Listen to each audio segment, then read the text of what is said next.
देखिए बेटा, आज हम लोग ब्लड के बारे में डिस्कस करेंगे, ठीक है। ब्लड यानी रक्त।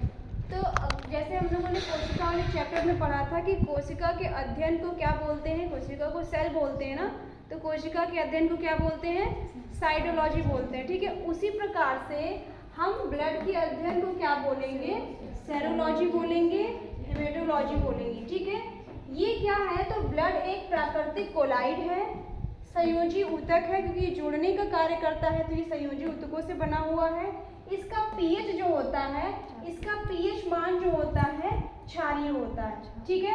बात करते हैं मेल यानी पुरुषों के बारे में, तो पुरुषों की बॉडी में कितने लीटर ब्लड पाया जाता है, तो उनकी बॉडी में 5.5 लीटर यानी 5.5 लीटर ब्लड क्या होता है, पाया जाता है।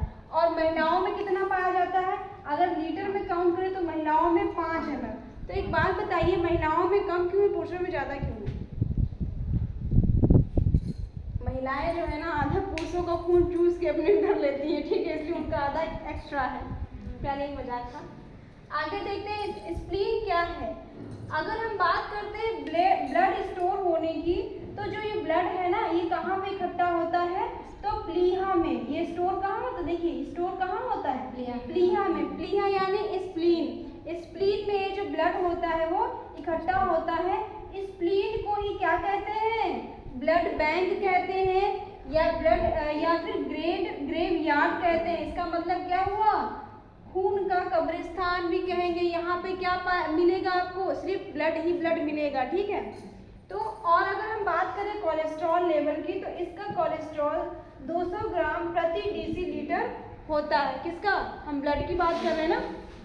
हीमोग्लोबिन की अगर बात करें तो 14 ग्राम प्रति डेसीलीटर पुरुषों में होता है और 13 ग्राम प्रति डेसीलीटर महिलाओं में होता है, ठीक है।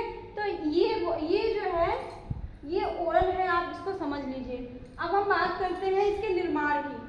तो जो रक्त का निर्माण होता है ये लीवर से होता है, ठीक है। अच्छा, लीवर से किस में होता है, तो लीवर से भ्रूण में होता है। भ्रूण जो बच्चा गर्भ में होता है उसका निर्माण किससे होता है, उसमें रक्त का निर्माण किससे होता है, यकृत यानी लीवर से। और वयस्क की बात करें तो वयस्क में किससे होता है, तो बोन मैरो यानी अस्थि मज्जा से होता है, ठीक है। ये क्लियर हुआ, आपके समझ में आया, इसको नोट करिए। मिलते हैं नेक्स्ट क्लास में, ठीक है।